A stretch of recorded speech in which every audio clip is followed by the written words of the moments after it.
Welcome to the Bird News Network, brought to you by American Bird Conservancy, which conserves native wild birds and their habitats throughout the Americas.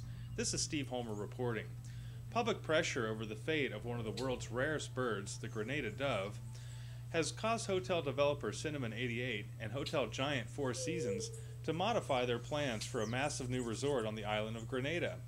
Questions remain, however, as to whether the revised development plan will guarantee the survival of the largest population of the dove, which probably numbers fewer than 100 individuals. The dove inhabits dry forest with a closed canopy and will rarely venture out into open areas.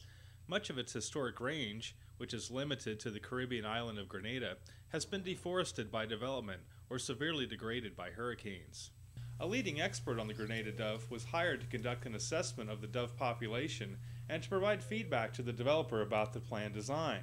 Cinnamon 88 had originally planned to build over 200 villas as part of the resort. Following pressure from American Bird Conservancy and other environmental organizations, that number has been reduced by almost half. The total protected area of Mount Hartman Estate will also remain at 155 acres. However, 20% of the dove's current nesting sites will be lost under the plan. Surveys have concluded that the Mount Hartman population is by far the most significant for the species. Failure to conserve it could be disastrous for the Grenada dove. One option that is being strongly considered at this time by the government of Grenada and Cinnamon 88, the developer, is the creation of a new protected area for the dove at Beausejour. This would constitute mitigation for losses at Mount Hartman and could help improve the long-term conservation status of the dove. In other news, the U.S. Environmental Protection Agency is under pressure from the FMC Corporation and members of Congress to reverse a 2006 decision to take the highly toxic pesticide Carbofuran off the market.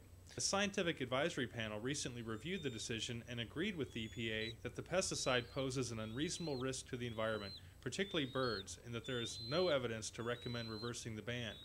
Dr. Michael Fry testified on behalf of American Bird Conservancy at the scientific advisory panel hearing. Carbofuran is responsible for more deaths than any other pesticide. The EPA currently is engaged in a process to cancel Carbofuran. The registrant, FMC Corporation, is fighting this by forcing a process that EPA has not been required to go through for more than 20 years. That of formal cancellation of a pesticide. In this case, Carbofuran has been found to be too high a risk because it kills birds whenever it is used legally. American Bird Conservancy believes that the FMC Corporation should remove this pesticide from the market and comply with the notice of cancellation. Carbofuran is one of the most heavily used insecticides in the world, but its extreme toxicity to farm workers and to wildlife have proven it is too dangerous to use. A ban in the United States will likely have a domino effect internationally as other countries frequently follow the EPA's lead. For more information on bird conservation issues, please see American Bird Conservancy's website at www.abcbirds.org. This is Steve Homer. Thanks for joining us at the Bird News Network.